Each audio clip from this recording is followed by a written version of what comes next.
Jauh di tengah Pulau Jawa ada legenda tentang benda keramat.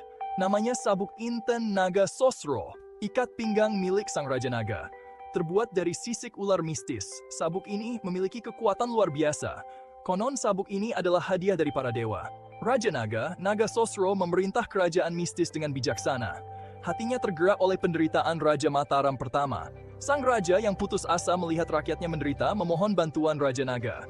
Naga Sosro tersentuh oleh ketulusannya, melepaskan sisiknya. Dari sisik-sisik berkilauan inilah, sabuk ajaib itu tercipta. Sabuk itu berdenyut dengan aura magis, mengeluarkan kehangatan dunia lain. Menerima hadiah ini, sang raja berlutut penuh syukur. Ia tidak tahu sabuk itu menyimpan harga yang mahal. Sihir yang kuat selalu datang dengan konsekuensi.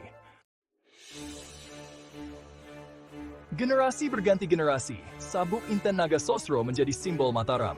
Sabuk itu memberi pemakainya kekuatan dan kemakmuran tak tertandingi. Kerajaan itu berkembang pesat di bawah perlindungannya. Panen melimpah dan musuh berhasil diusir. Rakyat memuja sabuk itu sebagai pusaka suci. Namun, hadiah Raja Naga datang dengan peringatan keras.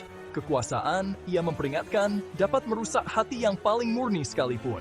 Gunakan hadiah ini dengan bijak, atau ia akan menghancurkanmu. Peringatan itu bergema dari generasi ke generasi. Sayangnya, iming-iming kekuasaan seringkali mengalahkan kisah peringatan tersebut. Raja-raja yang memerintah dengan bijaksana dan welas asih hidup sejahtera.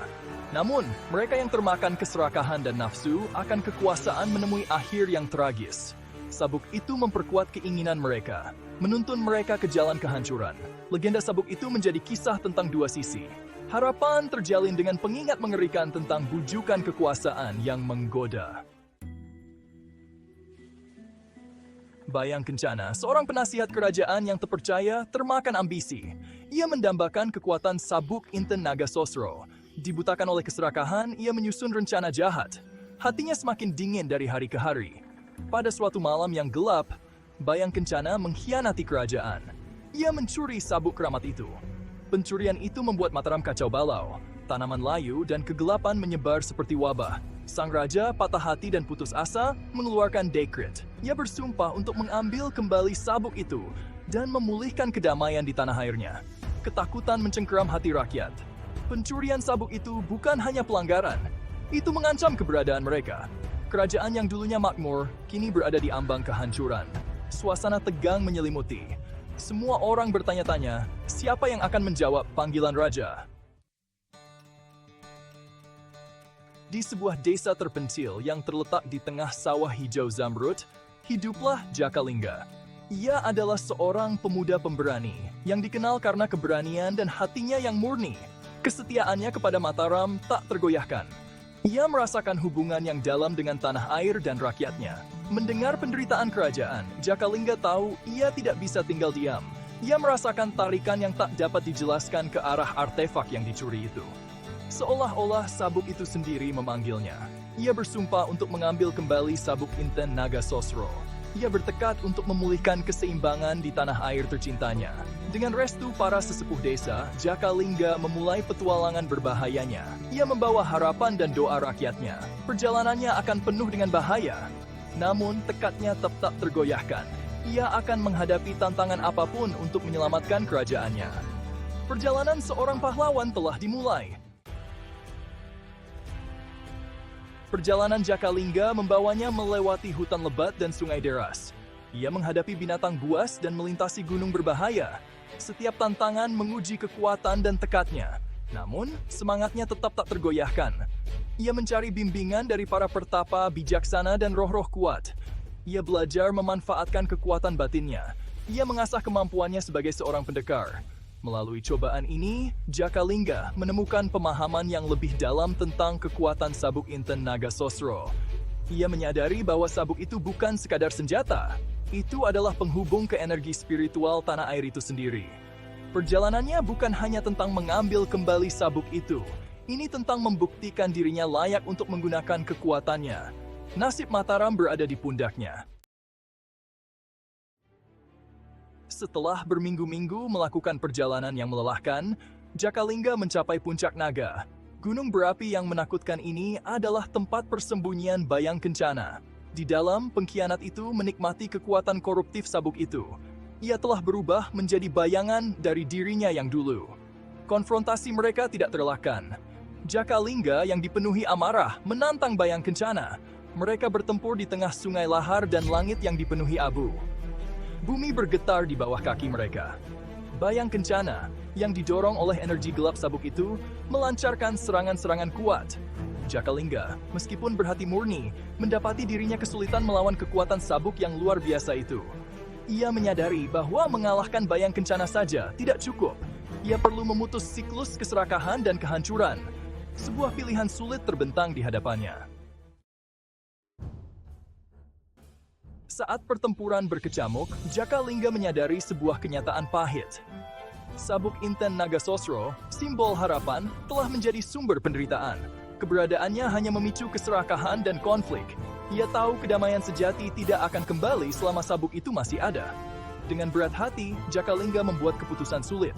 Ia akan menghancurkan sabuk itu. Ia memahami risikonya. Ia mungkin kalah dalam pertempuran, dan dengan demikian, kehilangan nyawanya. Tapi ia siap berkorban demi kebaikan Mataram. Tindakan tanpa pamrih ini melemahkan Bayang Kencana, melucuti kekuatan sabuk darinya. Jakalingga dengan kekuatan baru mengalahkan pengkhianat itu.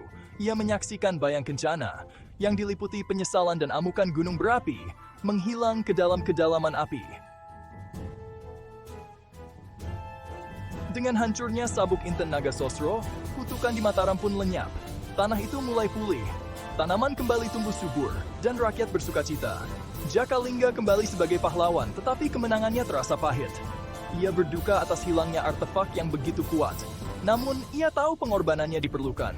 Kekuatan sejati, ia sadari, tidak datang dari sabuk ajaib, tetapi dari keberanian dan kasih sayang di dalam hati seseorang. Sang raja, yang tersentuh oleh keberanian Jakalingga, turun tahta. Ia melihat kebijaksanaan di mata pemuda itu. Ia tahu Jakalingga akan memimpin kerajaan mereka ke era baru yang damai dan sejahtera. Legenda sabuk Inten Naga Sosro menjadi kisah peringatan di Mataram. Itu menjadi pengingat akan bahaya ambisi yang tidak terkendali. Kisah itu diturunkan dari generasi ke generasi, mengajarkan pentingnya menggunakan kekuasaan dengan bijak dan bertanggung jawab. Jakalingga memerintah dengan bijaksana dan welas asih. Ia tidak pernah melupakan pelajaran yang didapat dari perjalanannya yang berbahaya. Ia memahami bahwa kekuatan sejati tidak terletak pada artefak, tetapi pada kesejahteraan rakyatnya. Ia memastikan bahwa kisah sabuk itu menjadi pedoman bagi generasi mendatang. Ia ingin memastikan bahwa kesalahan masa lalu tidak akan terulang. Legenda sabuk itu menjadi landasan nilai-nilai Mataram. Hingga saat ini, legenda sabuk Inten Naga Sosro masih bergema di hati masyarakat Indonesia. Ini adalah kisah tentang petualangan, pengorbanan, dan pertempuran abadi antara kebaikan dan kejahatan. Itu mengingatkan kita bahwa kekuatan sejati tidak terletak pada harta benda atau kekuasaan materi, tetapi pada pilihan yang kita buat dan kasih sayang yang kita tunjukkan kepada orang lain. Kisah ini menjadi kompas moral. Itu membimbing kita untuk mencari kebijaksanaan daripada keserakahan dan mengutamakan kesejahteraan semua orang.